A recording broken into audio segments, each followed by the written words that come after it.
오늘 말씀은 구약의 말씀하고 신약의 말씀 두 개입니다. 사무엘상 18장 12절부터 16절까지 말씀. 네. 사무엘상 18장 12절부터 16절까지 말씀. 한 목소리로 한번 읽어볼게요. 자, 시작. 주님께서 자기를 떠나 다윗과 함께 계시는 것을 안 사울은 다윗이 두려워졌다. 그리하여 사울은 다윗을 천부장으로 임명하여 자기 곁에서 떠나게 하였다. 다윗은 부대를 이끌고 출전하였다. 주님께서 그와 함께 계셨기 때문에 어디를 가든지 그는 항상 이겼다. 다윗이 이렇게 큰 승리를 거두니 사울은 그것을 보고 다윗을 매우 두려워하였다. 그러나 온 이스라엘과 유다는 다윗이 늘 앞장서서 싸움터에 나가는 것을 보고 모두 그를 좋아하였다. 아멘. 네, 로마서 8장 28절 말씀도 한 목소리로 읽어볼게요. 시작. 하나님을 사랑하는 사람들 곧 하나님의 뜻대로 부르심을 받은 사람에게는 모든 일이 서로 협력해서 선을 이룬다는 것을 우리는 압니다. 아멘. 네, 오늘부터 새로운 인물인 다윗에 대해서 좀 알아보면서 사무엘상 말씀을 마무리하려고 합니다. 사실 원래대로 하면 제가 계획한 대로 하면 오늘은 다윗의 전반적인 스토리를 쭉 훑어서 설명을 드리려고 했었는데 개괄식으로 12월 말까지 사무엘상을 좀 마무리해야 되기 때문에 안 그러면 한 2, 3주 정도 차이가 나더라고요. 그래서 딱 과감하게 좀 쳐내고요. 딱 4번의 말씀만 추렸습니다. 왜냐하면 다윗에 대한 말씀은 더 많이 아시는 말씀이기도 하고 그래서 이제 좀 정리를 좀 해봤어요. 그래서 1월부터 이제 하가디, 그러니까 우리 하가디라고 하는 하늘 가족 디딤돌 하가디라고 하거든요. 그래서 하가디를 할 예정이라서 4주로 좀 정리했습니다. 사무엘상 16장부터 사무엘하 5장까지 총 21개 장이요. 다윗이 하나님 앞에 기름을 부음받은 이후에 왕으로 등극하는 과정까지의 기록이 쭉 써 있어요. 그래서 어떻게 보면 사무엘상 16장부터 사무엘하 5장까지의 기록을 구약성서학자들이 뭐라고 딱 단락을 구분짓냐면 다윗의 등극사 이렇게 얘기해요.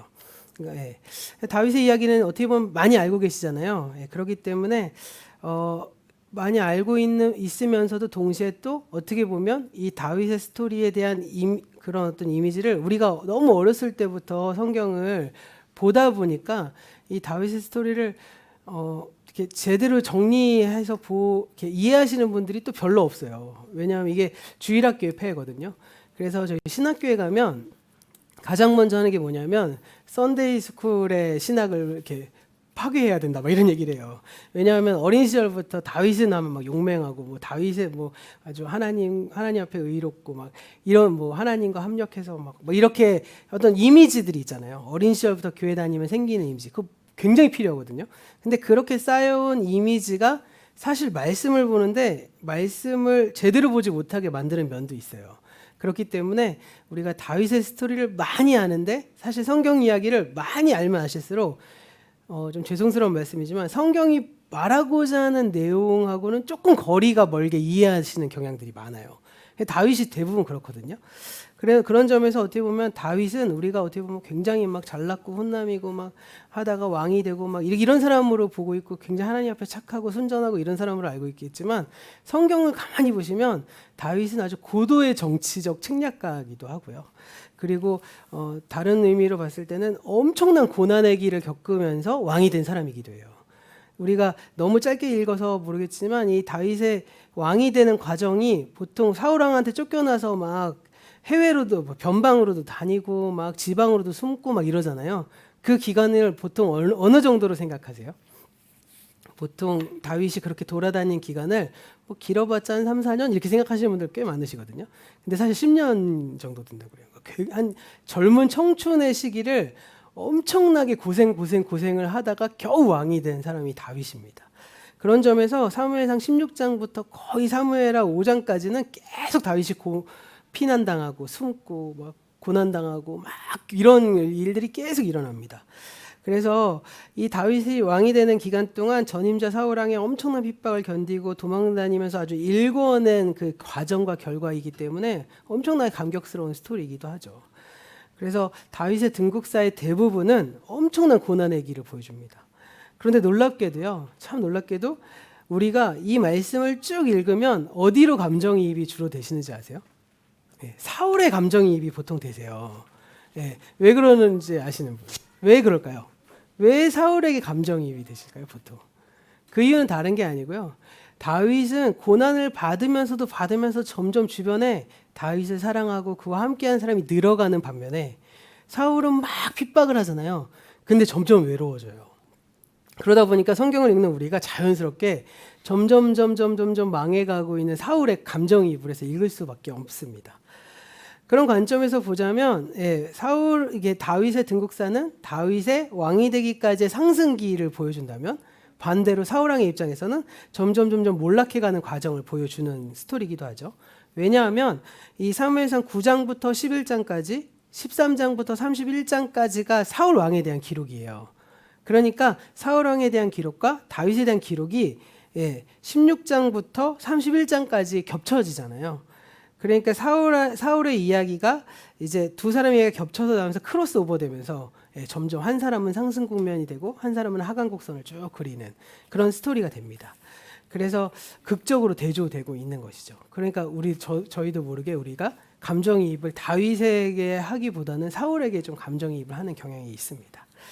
그리고 이 두 이야기가 겹쳐진 그 첫 장에서 무슨 사건이 일어나면 참 재밌게도 하나님은 사무엘을 보내서 다윗에게 기름을 부어서 왕으로 세우게 하잖아요. 그런데 아버지가 어땠죠? 아버지가 첫째 아들 보여주고 둘째 아들 보여주고 쭉 보여주는데 다윗은 끝까지 안 보여주거든요. 그래서 이걸 가지고 이제 성서학자들이 이렇게 어떻게 보면 정실 부인의 아들은 아닐 것이다 이렇게 해석하는 부분도 있는데 그건 잘 모르고요. 사실은 그거 잘 안 나타나고 그래서 이제 마지막에 양을 치고 돌아온 다윗을 보니까 이렇게 기름 붓는 아주 어떻게 보면 영화 같은 드라마가 형성되잖아요. 근데 더 놀라운 드라마는 그 시점부터 무슨 일이 일어나는지 아세요? 사울에게 정신착란 증세가 나타나기 시작합니다. 그러니까 다윗이 기름 부음 받을 때 반대로 사울은 정신이 나가버리는 이렇게 대조부터 시작된다는 거죠. 그래서 사울이 어떻게 보면 이 정신착란의 증세를 좀 완화시키기 위해서 무슨 일을 하냐면요. 이제 수금을 연주하는, 그러니까 음악으로 음악 치료를 하는 어떤 그런 이제 요법을 쓰기 위해서 이제 어떻게 보면 이제 다윗을 왕실로 데리고 오는 것이죠. 그래서 이제 사울이 정신이 나갈 때마다 이제 다윗이 수금을 탔고 그때마다 사울의 증세가 완화되고 제정신이 돌아오고 이런 일이 계속 반복됩니다. 그러니까 무슨 일이 생겼을까요? 사울이 다윗을 굉장히 마음에 들어 했겠죠. 연주에 흡족했을 뿐만 아니라 다윗이라는 인물을 굉장히 사랑합니다. 그래서 어느 일까지 맡기냐면 수금 연주자뿐만 아니라 그의 무기를 들고 다니는 일까지 맡겨요. 근데 우리는 그냥 이렇게 통념상 무기를 들고 다녔다니까 뭐 노예나 노비 정도의 급으로 생각하시는 경향이 있으신데요. 사실은 당시에는 칼이라든지 이런 게 연마 기술이 별로 없잖아요. 그러니까 굉장히 무거웠어요. 그러니까 무기를 들고 다닌다고 해도 그 무기를 혼자서 다 들고 다니는 게 아니라 무기를 옆에서 들고 다니는 이제 시종 같은 개념의 사람들이 있었겠죠. 그런데 생각해 보세요. 만약에 내가 시종을 두어서 내 무기를 맡겨요. 그러면 어떤 사람을 맡길까요? 부하 중에서 신하 중에서 맡긴다면 가장 신뢰하는 사람한테 맡기겠죠. 왜냐하면 그 무기를 가지고 내 무기를 가지고 나를 어떻게 할지 아무도 모르는 상황이잖아요. 그러니까 당시에 무기를 맡는다. 그리고 느헤미야처럼 쓸맞는 관원 이렇게 할 때 옆에서 이제 있는 사람들이 오히려 우리가 보기에는 우리 조선의 어떤 시스템으로 보기에는 굉장히 하급 직원이라고 생각할지 모르겠지만 반대로 굉장히 높은 사람, 신임을 받는 사람의 입장에 서 있었어요. 그래서 다윗이 거기까지 올라갔다는 거죠. 그런 점에서 사울이 다윗에게 이러한 무기를 맡는 일을 맡겼다라고 하는 건 다윗을 얼마나 사랑하고 그를 얼마나 신뢰했는지를 보여주는 한 사례겠죠. 그런데 이 다윗에 대한 사울의 신뢰는 여기서 그치지 않았습니다. 18장 5절을 보면 급기야 사울이요 다윗을 군대 장군으로까지 임명시킵니다. 하지만 참 불행하게도 이러한 사울의 사랑은 얼마 지나지 않아서 증오로 바뀌게 되죠. 어느 시점부터 증오로 바뀌게 될까요? 우리가 모두가 다 아는 골리앗과의 싸움 이후입니다. 18장 8절 이하를 보면 그 사건이 된 계기가 나오는데요. 다윗이 골리앗과 싸워서 이긴 이후에 이스라엘의 모든 성읍의 여인들이 북과 꽹과리를 들고 나와서 사울의 개선 행렬을 막 축하하는 모습이 나와요. 그 자리에서 그 여인들이 춤을 추면서 어떻게 노래를 했느냐? 다 아시는 말씀일 텐데 사울이 죽인 자는 천천히요 다윗이 죽인 자는 만만히로다 라는 말씀으로 노래를 부릅니다. 말 그대로 하면 뭐죠? 사울은 수천 명을 죽였고 다윗은 수만 명을 죽였다. 그러니까 사울이 수천 명을 죽였다면 다윗은 수만 명 죽였어. 이렇게 얘기하는 거죠. 그래서 전쟁의 공로로만 따지면 다윗이 몇 배나 더 큰 일을 했다라고 노래를 부른 겁니다. 이 소리를 들은 사울이 몹시 이제 그 소리를 듣고 불쾌해하고 화가 치밀어 오르기 시작해요. 더 나아가서 다윗을 향한 백성의 관심이 막 급증하는 것을 보면서 이제 어떻게 생각할까요? 그를 정적으로 여기기 시작한 거죠. 정치적인 적으로. 사실 여기서 불행해지는 거잖아요. 예, 이 사람이 나와 어떻게 보면 굉장히 이렇게 내 레벨도 안 되는 것 같고 이러면 귀여워하잖아요. 그런데 그러다가 나의 자리를 위협하는 레벨에까지 성장하기 시작하면 그 다음부터 굉장히 불행해지는 일들이 많이 일어납니다. 이것은 뭐 다른 어디서도 다 일어난 일이잖아요. 뭐 직장에서도 일어나고 심지어는 교회에서도 일어나잖아요. 교회 안에서도 일어납니다. 이런 일들이 막 이렇게 이제 정적으로 삼기 시작합니다. 그날부터 사울이 다윗을 시기하고 의심하는데요. 예, 그리고 나서 첫 번째 일어난 사건이 바로 사무엘상 18장 10절의 말씀인데 골리앗과 싸우고 돌아온 다음 날이었습니다. 사울에게 또 발작 증세가 시작된 거예요. 그러니까 이제 다윗에게 뭘 맡기죠? 또 다윗은 수금을 들고 이제 수금 연주를 하기 시작하는 거죠. 그런데 사울이 궁궐에서 막 미친 듯이 헛소리를 막 질러대니까 막 다윗이 수금을 막 타는 거예요. 근데 그날 따라서 수금의 연주가 안 먹히는 거죠. 왜 그럴까요? 이미 이 사람에 대한 미움이 있는데 수금 연주를 해봤자 이게 치료가 되겠습니까? 그래서 정신이 나간 사울이 들고 있는 창을 들고 다윗을 향해서 이 다윗을 벽에 박아버리겠다는 심산으로 그에게 창을 확 던져버립니다. 이렇게 다윗이 두 번이나 창을 던지는데 두 번이나 가까스로 창을 피하고 도망가는 사건이 나와요. 그리고 이 사건 이후 오늘 말씀인 18장 12절에 의하면 사울이 다윗을 두려워하기 시작하는 거죠. 그리고 사울은 다윗의 눈앞에서 이제 다윗이 막 이렇게 보이는 거, 걸리는 게 이제 싫은 거죠. 그래서 어떤 일이 벌어지나요? 오늘 13절에 의하면 야전 지휘관으로 내보내는 겁니다. 천부장으로. 예, 왜 그렇게 했을까요? 뭐 다른 이유가 아니라 야전에서 적과의 전쟁 중에 뭐 죽어도 되고 죽으면 더 감사하고 뭐 이런 마음이었겠죠. 예, 하지만 다윗이 부대를 이끌고 출전할 때마다 연전연승을 거두는 거예요. 그리고 이 일로 인해서 다윗을 향한 백성의 신뢰는 더욱더 높아져가고 반대로 다윗을 향한 사울의 두려움은 점점 커져가는 그런 일들이 생기기 시작하는 겁니다. 상황이 이렇게 벌어지자 사울은 이제 다윗을 제거하기 위해서 온갖 방법을 동원하기 시작합니다. 17절 이하를 보면 사울은 다윗을 이제 블레셋의 위험한 전투에 내보내 죽게 하려고 하고 29장 11절 이하를 보면 다윗의 집에 부하를 보내서 그의 집을 매복하고 있다가 살해하려고도 합니다. 그리고 21장을 보면 이제 사울을 도망하던 이 피신했던 다윗이 노비라는 땅의 제사장 아히멜렉을 만나게 되는데 너무 배고파서 아히멜렉이 지방이잖아요. 지금같이 막 정보가 빠른 시기가 아니니까 사울이 이제 다윗을 미워하고 시기하고 죽이려고 한다는 소식을 못 듣고 다윗이 먼저 도착해서 이제 아히멜렉에게 이제 자기 배고프니까 빵과 뭐 이런 것들 요구합니다. 이걸 이제 제공해 준 거죠. 당연하게 그때만 해도 다윗은 민족의 영웅이잖아요. 그러니까 제사장이 이제 해줬는데 22장 6절에 그 소식을 한 사울이 광분하면서 그 지역에 있는 남자와 여자와 아이와 아히멜렉 다 죽여버립니다. 예. 어떻게 보면 제사장 85명을 죽였다고 성경에 기록되어 있으니까 엄청난 살인 사건을 저지른 거죠.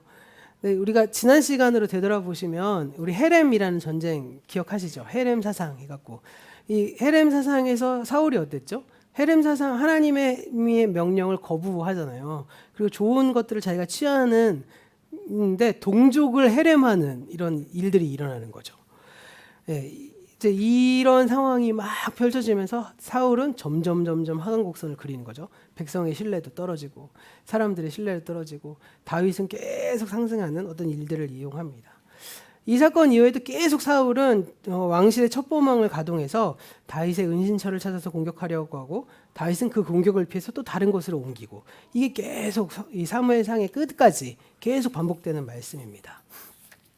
그런데 참 놀라운 건지 재밌는 건지는 모르겠지만 이 다윗을 제거하려는 사울의 음모는 번번이 실패하죠. 그 이유는 뭘까요? 참 재밌게도 사울 주변에 다윗을 돕는 사람이 있었다는 거예요. 그래서 그들은 그때그때 긴급한 정보를 다윗에게 넘겨주어서 중요한 순간마다 위험에서 피할 수 있도록 다윗을 이렇게 도와줍니다. 앞에서 살펴봤지만 사울 자신도 한때는 다윗을 굉장히 사랑하고 신뢰했잖아요. 그래서 그는 다윗을 무기 나르는 자로 가장 곁에 두어서 지키게 하는 사람으로까지 삼았던 일을 했습니다. 그런데 다윗을 사랑했던 것은 사울뿐만이 아니라 다른 사람들 역시도, 심지어는 누구까지요? 사울의 자녀들까지도 다윗을 사랑했다는 것을 보여줍니다. 가장 대표적인 예가 우리가 잘 아는 요나단의 경우잖아요. 다윗과 요나단, 굉장히 유명한 스토리잖아요.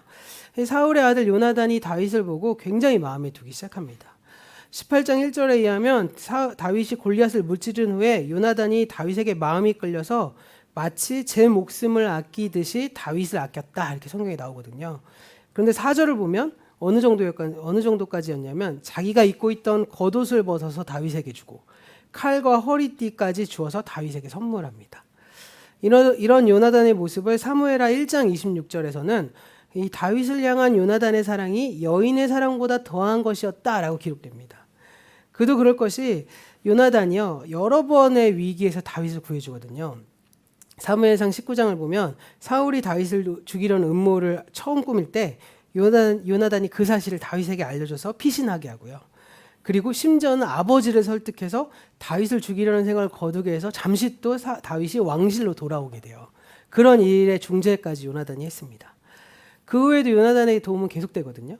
20장에 의하면 다윗이 피해 있는 동안에 요나단이 아버지가 그를 해치려는 의도가 확실하다는 것을 다윗에게 알려서 위기를 모면하게도 하고요. 그 과정에서 어느 정도였냐면 사울왕이 분노가 해서 다윗을 돕는 자신의 아들 요나단에게 창을 겨누는 일까지 벌어지기 시작합니다. 더 나아가서 사무엘상 20장에서는 그 과정에서요, 전개된 다윗과 요나단의 아름다운 우정 이야기가 어떻게 보면 한 장을 통틀어서 한 폭의 수채화처럼 아름답게 애처롭게 막 그려집니다. 그래서 이걸 읽어보면 대부분의 사람들이 이게 뭐지? 막 너무 남성끼리의 우정이 너무 그러네? 막 이런 감정이 좀 들기도 하거든요. 그래서 이거를요, 요즘에 아주 이슈가 되고 있는 이 퀴어의 시각으로 성경을 보는 성경들이 있잖아요. 그러니까 성경이라고 말하면 뭐하고 그건 성서라고 하는 게 합당하겠죠. 성경을 약간 그런 식으로 해석하는 그런 책들이 몇 권 나와요. 하버드에서도 만들고 이렇게 막 주석처럼도 만들고 했는데 그 가운데 가장 대표적인 사례를 이 다윗과 요나단의 사례로 엮는 경우들이 있습니다. 근데 이것은 어떻게 보면 오늘날의 우리가 사랑이라는 관점을 자꾸 어떻게 보면 에로스적인 사랑으로만 봐서 그런 거죠. 그렇죠? 우정과 사랑을 구분하지 않는 못하는 어떤 그런 모습이 아닐까 생각하게 돼요. 어떻게 보면 남자 간의 우정도 깊어지면 깊어질수록 엄청 진하잖아요. 근데 이게 오늘날의 어떤 관점에서 자꾸 성경을 그렇게 보니까 그 관점에서 성경의 사랑이라고 했을 때 그 사랑을 너무 에로스적으로만 막 몰고 가니까 이것도 그렇고 저것도 그렇고 이렇게 해석하는 경우들이 많은 것 같습니다. 그런데요, 저는 개인적으로는 정말 어떻게 보면 오늘날의 시대를 이렇게 어떤 동양학자는 그 사람은 이름을 까먹었는데 진선미의 세상으로 구별하더라고요. 그러니까 요즘은 미의 세상이라고, 진선미가 끝나고 무슨 세상이 오냐 이렇게 얘기하시는 분들도 있는데, 진리가 무엇인지를 고민하던 세상에서 선이 무엇인지를 고민하는 세상으로, 그래서 아름다운 게 무엇인지를 고민하는 세상으로 가다 보니까 이 사랑도 자꾸 아름다운 에로스적인 걸로만 본다는 것들이 저는 어느 정도 합리적인 말이 아닐까 생각하게 됩니다. 그래서 다시 이쪽으로 넘어가면 하도 삼천포로 많이 빠져 다시 돌아오면, 다윗을 사랑하는 건 아들인 요나단뿐만이 아니라 사울의 딸이었던 미갈도 다윗을 사랑했습니다. 다윗과 미갈의 결혼 이야기는 오늘 말씀 그 다음 장에 기록되거든요. 이 결혼 역시도 근데 사실은 다윗을 제거하기 위한 사울의 음모로부터 벌어진 결혼이었어요. 18장 17절에 의하면 사울이 다윗을 위험한 전쟁으로 내몰기 위해서 자신의 딸이었던 메랍이라는 딸을 미끼로 사용하거든요. 이 전쟁에서 이기면 내 딸을 주겠다 이런 식으로. 그런데 그렇게 전쟁에서 이기니까 그 약속을 다 엎어버립니다. 그러다가 그의 다른 딸이었던 미갈이 다윗을 사랑하는 것을 보고 그를 올무로 삼으려고, 죽이지 못할 바에는 아예 올무로 삼겠다라는 심산으로 다윗과 결혼시키죠. 그러다가 미갈이 다윗을 진심으로 사랑하게 되고 다윗을 위기로부터 구해주는 일을 하는 겁니다.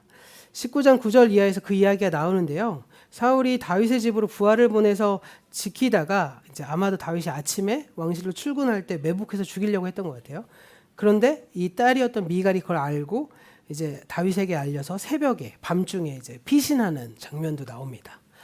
이렇게 수많은 어떤 방법으로 다윗을 죽이려고 했는데 다윗의 주변에는 늘 다윗을 사랑하고 지지하는 사람들이 다윗의 주변뿐만 아니라 사울 주변에도 있었다는 거죠. 그래서 앞에서도 말씀드렸지만 사울은 점점 다윗을 제거하려 했지만 오히려 다윗을 사랑하고 지지하는 사람이 늘어난 반면에 사울은 점점 외로워지는 일들이 계속됐다는 겁니다. 이렇게 사울은 다윗을 잡으려는 시도에서 번번이 실패하거든요. 그런데 그것은 단순한 실패 정도가 아니었던 것으로 보입니다. 심지어 사울은 직접 부하를 데리고 다윗을 죽이기 위해서 잡으려고 찾아다니는데요. 그러던 중에 오히려 다윗에게 틈을 주어서 다윗이 그를 죽일 수 있는, 사울을 죽일 수 있는 기회를 2번이나 경험하기도 합니다. 그러나 그때마다 우리가 잘 알듯이 다윗이 사울을 배려해서 살려주죠. 이 이야기는 아마 다음이나 다다음 시간에 아마 나눠볼 것 같아요. 이 다윗을 잡으려던 사울의 입장에서 보면 정말 부끄러운 일이었겠죠. 그래서 이 다윗이 사울의 어떤 옷자락만 베서 보여주거나 막 이럴 때 정신이 돌아와서 막 미안하다고 막 이런 사울의 장면이 나오잖아요. 네. 그래서 방금 처음에도 설명드렸지만 표면상으로 보면 사울이 가해자고요. 다윗이 피해자인데 말씀을 쭉 읽다 보면 오히려 사울이 측은해지는 거예요. 점점. 지금 왜 이렇게 불쌍하게 변할까? 왜냐하면 성경에 이제 사울에 대한 표현이 막 등장하는 장면을 쭉 읽어보면 사울은 진짜 훈남으로 보이거든요. 예. 사울은 막 키도 컸고 힘도 셌고 어떻게 보면 인격적으로도 되게 괜찮은 사람이었고 괜찮은 사람으로 나와요. 초기에는. 예, 그런데 점점 몰락해 가는 과정을 보니까 정말 불쌍해 보이는 거죠. 예, 점점 외톨이가 되는 겁니다. 사실 이런 말씀을 통해서 우리는 늘 이제 고민해야 되고 늘 우리가 새겨야 될 말씀이 무엇이냐면 현실의 고난 앞에 눈앞의 고난만을 직시하지 말아야 되는구나라는 사실을 깨달을 필요가 있겠죠. 그리고 그 고난 너머에 있는 하나님의 뜻에 우리가 집중해야 한다라는 겁니다.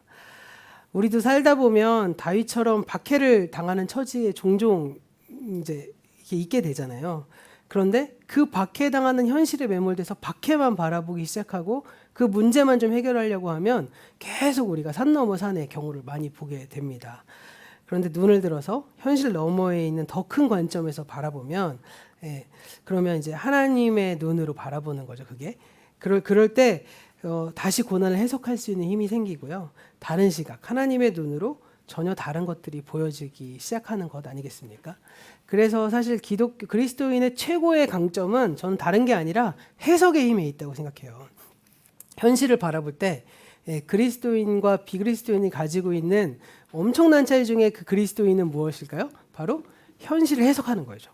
이 현실의 상황에서 우리가 무엇을 해야 되고 이 현실의 상황 속에서 우리는 어떤 일을 해야 하는가 이런 것들을 우리가 바라볼 수 있기 시작할 수 있는 겁니다. 그래서 그러다 보니까 무슨 일이 생기죠? 심지어 사울처럼 나를 박해하는 사람들이 정작 더 불쌍한 처지에 있다는 것을 발견하기도 하는 겁니다. 이거는 어떻게 보면 세상 사람들이 절대 이해할 수 없는 모습이죠.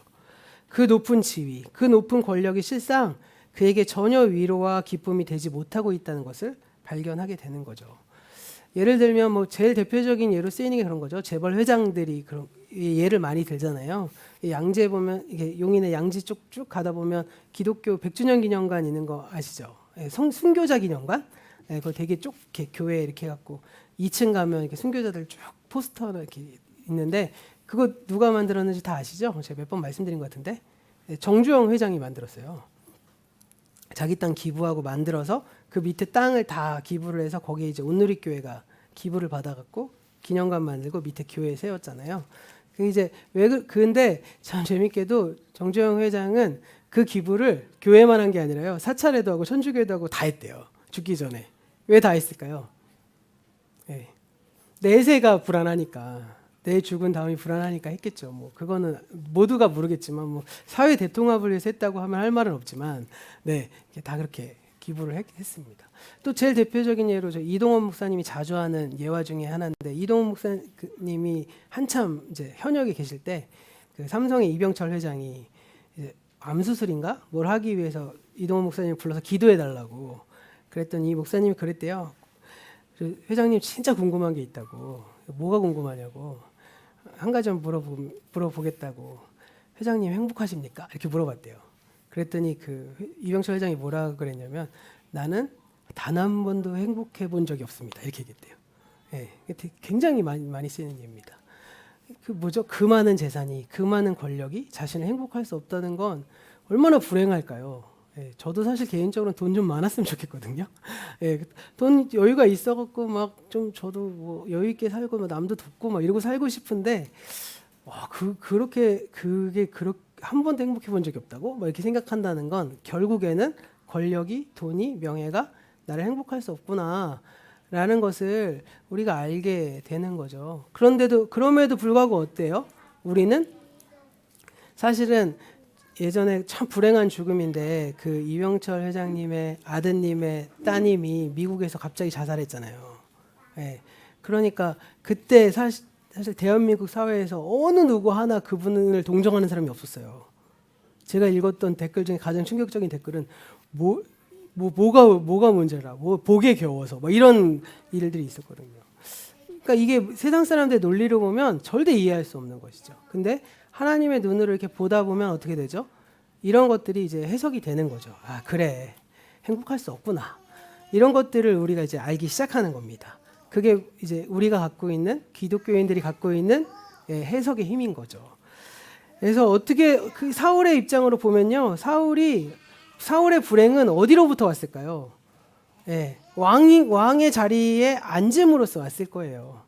그리고 다윗이 만만이고 자기는 천천히라는 소리를 들으면서 일어나는 그 분노감으로부터 시작됐겠죠.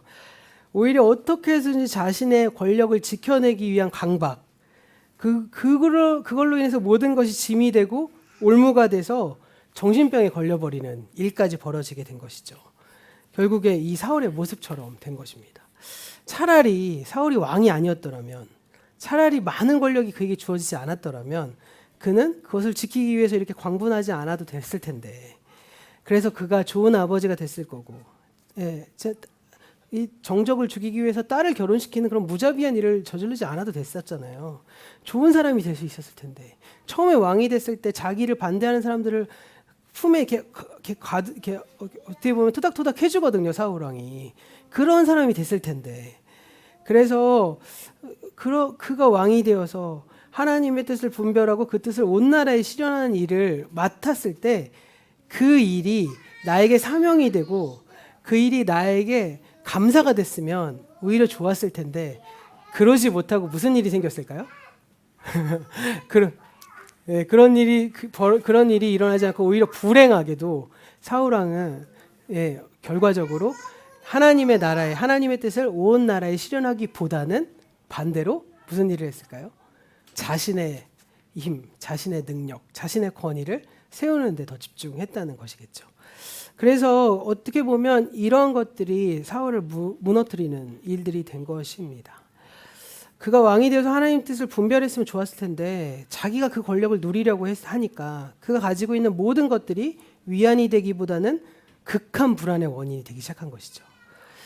다시 말씀으로 돌아갈까요?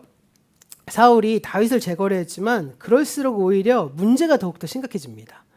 그가 정신적인 문제를 호소하면서 다윗을 제거하려고 하는 그 사울의 모든 노력이 아주 쓸모없는 행동이었다는 거예요. 근데 이러한 모습이 또 누구에게도 등장하냐면요, 마치 신약성경 사도행전에서 그리스도인들을 잡아서 처형하기 전에 다마스쿠스로 가던 동명이인이었던 사울의 발걸음과도 똑같다는 겁니다.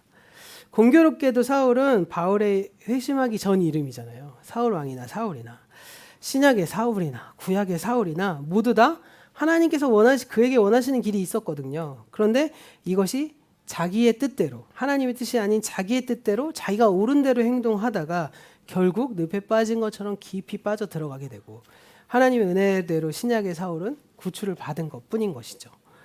그래서 이것을 구약에서는요, 사무엘이 사울에게 뭐라고 말하냐면 순종이 제사보다 낫다라는 말씀으로 말했잖아요. 그럼 신약에서 이 늪에 빠져가고 있는 사울에게 예수님도 뭐라고 말씀하셨거든요. 그 말씀이 바로 사도행전 26장 12절에 나와요. 다음 화면 좀 넘겨주시면요. 네, 한번 같이 한번 읽어볼까요? 사도행전 26장 14절 한번 같이 읽어볼게요. 시작. 우리는 모두 땅에 엎어졌습니다. 그때 히브리 말로 나에게 사울아 사울아 너는 어찌하여 나를 핍박하느냐 가시도 친 채찍을 발길로 차면 너만 아플 뿐이다 하고 말하는 음성을 들었습니다. 네, 여기서 가시도 친 채찍이라는 게 뭐냐면요.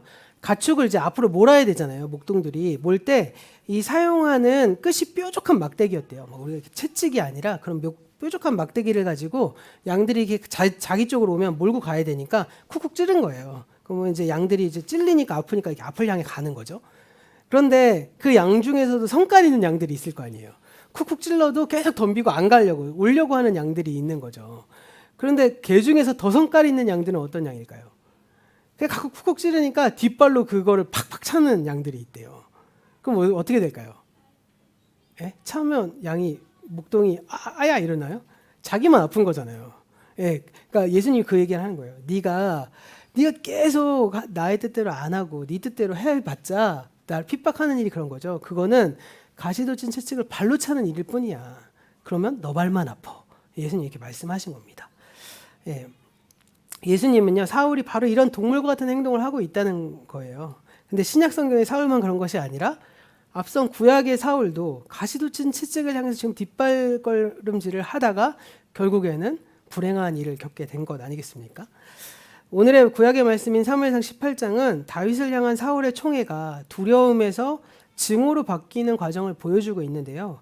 12절 보면 사울은 주님께서 자기를 떠나 다윗과 함께하고 있다는 것을 사울은 이미 알고 있었어요. 예, 말씀에 딱 보면 12절 보면 주님께서 자기를 떠나 다윗과 함께 계시는 것을 안 사울은 이렇게 말하거든요. 그러니까 이제 다윗이 두려워지는 거죠. 예, 자기는 왕이 되면서 단 한 번도 예, 하나님 앞에서 하나님이 나와 함께 하시다는 걸 못 느꼈을 거거든요. 그런데 이 다윗은 함께 하고 있다는 것을 알았다는 거예요. 그걸 알고 더 두려워졌다는 겁니다. 예, 그러면요, 이 두려움을 해결하고자 하는 사울의 노력들이 바로 뭐였을까요? 다윗을 죽이려고 하는 거잖아요. 사실 어떻게 하는 게 가장 어떻게 보면 현명한 방법일까요? 사울의 입장에서 보자면 어떻게 해야 될까요? 그 두려움이 어떻게 보면 하나님과 함께 다윗과 하나님이 함께 계시다는 것을 알았기 때문에 오는 두려움이라면 그 두려움을 해결하기 위해서는 오히려 하나님 앞으로 가야 되겠죠. 하나님, 저 사람이 하나님께 쓰임받는 것이 제가 두려운 이유가 무엇입니까? 라고 하나님께 오히려 물었어야 됐어요. 하나님께 나아가야 됐겠죠. 예. 그런데 사울은 어땠습니까? 하나님께 나아가는 것이 아니라 그 두려움을 해결하기 위해서 그 대상을 제거하려고 했다는 거죠. 결국 그 일이 무엇입니까? 가시채찍을 뒷발질해서 치우는 것과 똑같은 짓을 한 것입니다. 네, 결국 이러한 사울의 행동 때문에 결국 다윗의 원수가 되었을 뿐만 아니라 다윗의 원수는 이꼴 하나님과 원수되는 일을 선택해 버린 것이죠. 여기서 우리는 하나님의 뜻과 인간의 자유의지에 대해서 한번 생각해 보실 필요가 있어요. 이거 굉장히 깊은 얘기라서 몇 번의 설교가 필요하지만 아주 살짝만 설명드리면 성경의 스토리를 보거나 인간이 살아온 역사 가운데 하나님께서 그 역사를 이끌어 가시잖아요. 그때 마치 우리는 어떻게 생각하냐면 차라리 이랬으면 좋겠다는 생각 많이 하거든요. 그래서 제가 10대들 상담 많이 하면 10대들이 가장 많이 하는 질문 중에 하나가 바로 이거예요. 하나님이 이 세상을 창조했으면 하나님 뜻대로 짝짝짝짝 움직이고 인간이 하나님 뜻대로 순종하게 만들면 되지 왜 이렇게 힘들게 하냐, 왜 히틀러는 나오고 왜 전쟁은 생기고 왜 굶어 죽는 아이들은 생기고 왜 이런 겁니까? 라고 얘기해요. 그러니까 다르게 말하면 하나님이 역사를 이끌어 가실 때 마치 프로그래밍된 로봇이 시나리오에 따라서 움직이듯이 사람들이 그렇게 움직이는 것이 아니라는 거죠. 예, 하나님께서는요 역사를 자신의 뜻대로 이끌어 가시거든요. 지금도 하나님은 하나님의 뜻대로 역사를 이끌어 가세요. 예, 그런데 하나님이 인간에게 나타나셔서 확 이끌어 버리시거나 엄청난 기적적인 사건을 동원해서 끌고 가시는 것이 아니라 놀랍게도요 눈에 보이지도 않고 또 하나님이 하셨다고 믿어지지도 않는 인간의 자유의지를 통해서 하나님이 하나님의 역사를 이끌어 가십니다. 그러니까 인간이 자유의지를 가지고 선택하는 것처럼 보이지만 그 사람이 동의할 수 있도록 설득하시고요. 또 하나님께서 자신의 뜻을 또 돌이키기도 하십니다. 근데 놀라운 건 여기서 뜻을 돌이키신다고 하는 건 A로 갔다가 유턴해서 B로 가신다는 말이 아니라 완전히 방향을 바꾸신다는 것이 아니라 하나님께서 가고자 하시는 그 방향을 미세 조종하신다는 의미겠죠. 그래서 인류의 역사는요, 처음부터 결정되어 있는 것이 아니라 그 안에서 인간의 자유의지가 하나님의 뜻과 함께 작용해서 수많은 변수들이 작용하고요.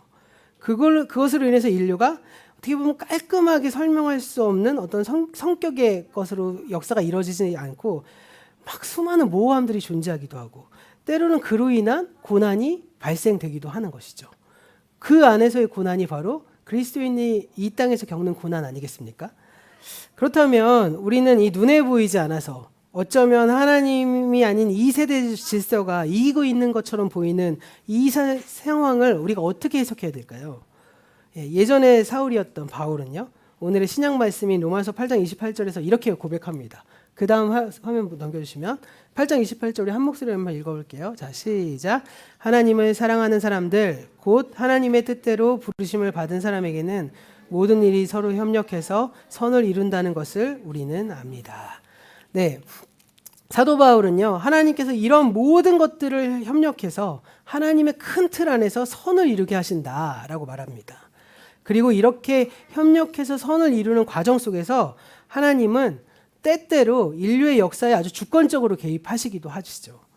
그러니까 하나님이 무조건 인간을 어떻게 보면 아주 정밀하게 창조해서 막 시계 태엽의 그 스위스 공장의 사람처럼 막 정교하게 창조해서 모든 것들이 딱딱딱딱 들어맞게 창조하신 게 아니에요. 그러한 생각은 이신론이라는 사상이거든요. 근데 그러한 생각과 사상을 가지고 계속 고민을 거듭하다 보면 결국 우리가 무엇을 지향하냐면요, 유토피아를 생각하게 돼요. 근데 유토피아란 말의 원어의 뜻이 무엇인지 아시나요? 유토피아? 예? 유토피아가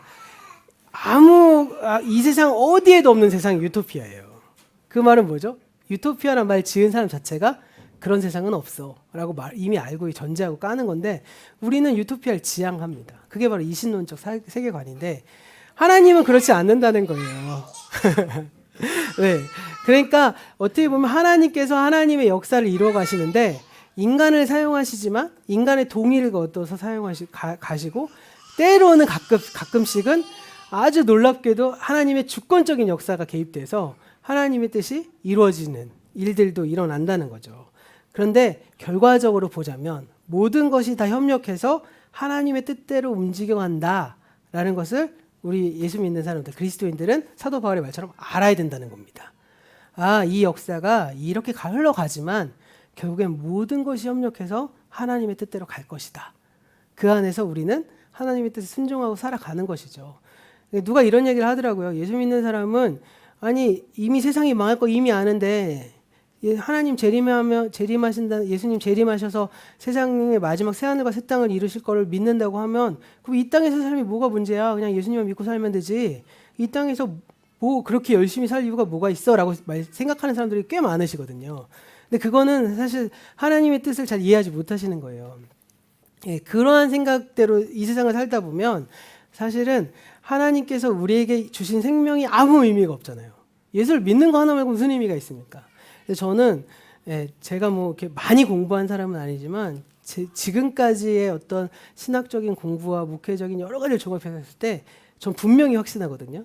오늘날 우리가 살아가고 있는 이 세상은요, 우리가 다음에 연결될 세상과 연결되어 있다고 생각합니다. 저는 그렇기 때문에 우리는 오늘이 내일보다 하나님의 뜻을 더 많이 알고 사랑하는 일에 힘써야 된다는 것이죠. 그러지 않고서는 아무 의미가 없잖아요. 딱 죽어서 천국 리셋, 다시 시작, 누려 이러면 세상에서 제일 불쌍한 사람이 누군지 아시나요? 모태신앙이에요. 태어날 때부터 굴레 속에 살아야 되잖아요. 차라리 죽기 전에 한번 아멘 하고 딱 죽어버리면 모든 게 다 탁 초기화되면 얼마나 편하겠어요. 그래서 제 친구 중에도 그런 친구 아직도 있거든요. 예수님 믿을 때 너는 신이 있다고도 알잖아. 뭐 그렇지. 근데 지금은 좀 아까워. 막 이래요. 왜 아까워요? 놀 수 있는데 아직은 놀 수 있다. 이런 거잖아요. 힘이 다 빠졌을 때 자기는 예수를 믿을 거래요. 그런 생각이 뭐죠? 천국 가면 모든 게 다 끝이야. 이렇게 생각하는 거 아니겠습니까? 근데 그게 아니라 저는 아주 100% 확신하는데 하나님 나라는요. 지금 제가 하루하루 살아가고 있는 삶의 어떤 여정과 연결되어 있다고 생각해요. 네. 그런 점에서 한국 사회는요. 이게 좀 너무 삼천포로 빠졌지만 하나님 나라에 대한 상상이 너무 부족해요. 그래서 제가 예전에 학생의 아이들하고 막 얘기했을 때 하나님 나라에는 자동차가 있을까? 그러니까 깜짝 놀라더라고요. 하나님 나라에선 농사를 지을까? 막 엄청 놀래요. 걔네들이 생각하는 하나님 나라는 뭘까요? 다 그거예요. 타잔이에요. 타잔. 다 팬티 입고 막 코끼리 타고 막 다니고 사자 타고 막 이렇게 생각해요. 그러면 21세기 하나님이 끌고 오실 이유가 뭐가 있겠습니까? 한 1000년만 지나도 다 그렇게 살다가 천국 갈 텐데요. 저는 개인적으로 하나님 나라는 우리가 가지고 있는 사상과 지식과 체계와 모든 것들이 종합해서 그 어느 것 하나도 부정함이 없는 다 하나님을 찬양하는 그런 과학과 문화의 기반이 될 거라고 전 믿거든요.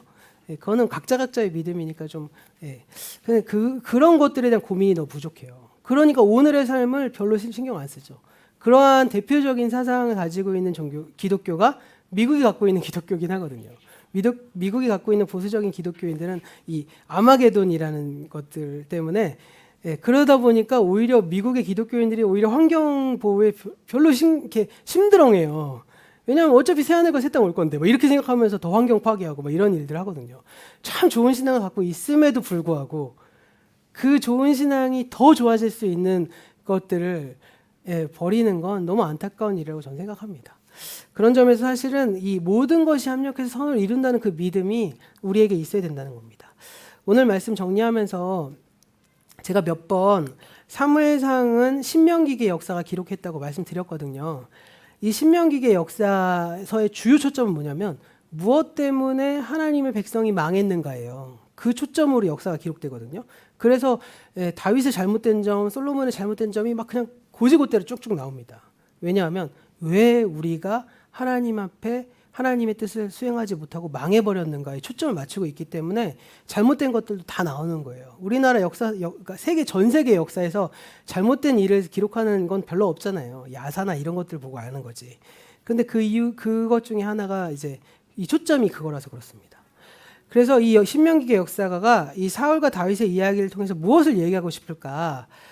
그 인간의 역사 속에서 일하시는 하나님의 주권적인 섭리를 보여주고자 하시는 것이죠. 이것은 역사와 인간의 흥망성쇠가 사람이 아니라 하나님 손안에 있다는 것을 보여주는 것입니다. 하지만 우리가 여기서 한 가지 기억해야 될 지점이 있는데 그것은 하나님께서 다윗과 함께 계셨음에도 불구하고 다윗의 삶에 엄청난 고난이 뒤따랐다는 거예요. 그리고 그것은 누구로부터 하느냐? 사울이라는 현실 권력으로부터 오는 것이었다는 거죠. 이렇게 우리가 처해 있는 현실은요, 엄청나게 막강하다는 것을 아셔야 돼요.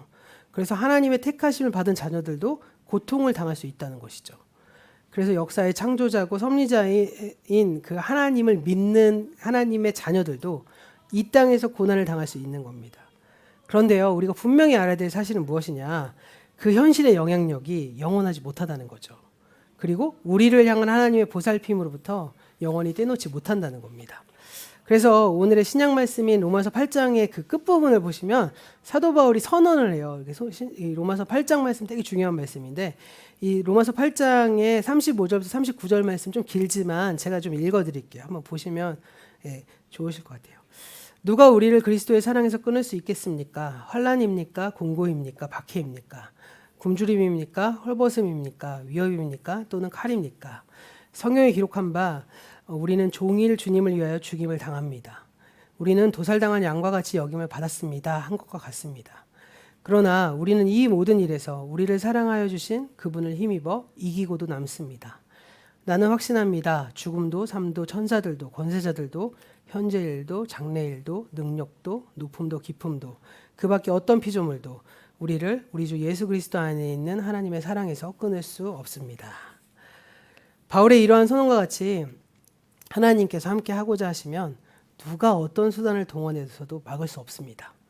하나님이 막으시고자 하면 누가 어떤 꾀를 내더라도 이길 수 없다는 것이죠. 그러나 구약과 신약의 사울 모두 주님께서 막으시는 줄 알면서도 그 일을 하고자 했다는 겁니다. 또한 하나님께서 하시는고자 한 줄 알면서도 그 일을 막았다는 거죠. 그러나 그것은 예수님의 말씀대로 하면 가시채찍에 뒷발질하는 것과 같은 실패로 치달아가는 길이었습니다. 우리가 오늘 말씀을 통해서요, 나는 어느 길에 서 있는지 한번 생각해 보시길 바랍니다. 혹시 내가 걸어가는 길은 어디에 있는가? 나는 이 세대의 질서에 따라 살아가고 있을까? 하나님의 길에 서 있는가? 나는 다윗의 길에 서 있는가? 사울의 길에 서 있는가? 한번 생각해 보시고요. 만약에 내가 사울의 길에 서 있다면 돌이켜서 하나님께서 그 뜻을 이루시도록 그 길을 내는 일에 내 자신을 한번 들여보시기를 바랍니다. 반대로요. 혹시 내가 다윗의 길에 있음에도 불구하고 여전히 삶이 퍽퍽하고 힘들고 고난이 있고 고통스러운 일들이 벌어지고 있다면 두려워하지 마시기 바랍니다. 우리가 주님의 길에 있다면 결국 하나님께서 모든 것을 서로 협력해서 선을 이루실 것이기 때문입니다. 구약의 사울도요, 신약의 사울도 결국 제 갈 길로 간 것입니다.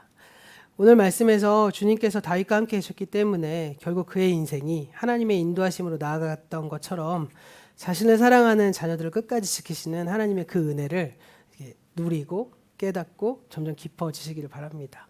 그럴 때 바로 그분을 주인으로 섬기는 일이 더 커지고요. 그리고 그분의 뜻에 따라서 어려운 고난의 상황에서도 그 길을 걸어가겠죠. 그럴 때 하나님께서는 그 길을 지켜주시고 은혜 베풀어 주실 것입니다. 결국 모든 것을 합력해서 선을 이루실 하나님을 믿으시고요. 올 한 해도 하나님께서 우리에게 그러한 삶을 주셨구나. 그럼에도 불구하고 모든 것이 합력해서 또 선을 이루어 가셨구나 라는 것을 믿으시면서 또 남은 한 달도 담대히 살아가는 저와 여러분 되기를 간절히 소원합니다.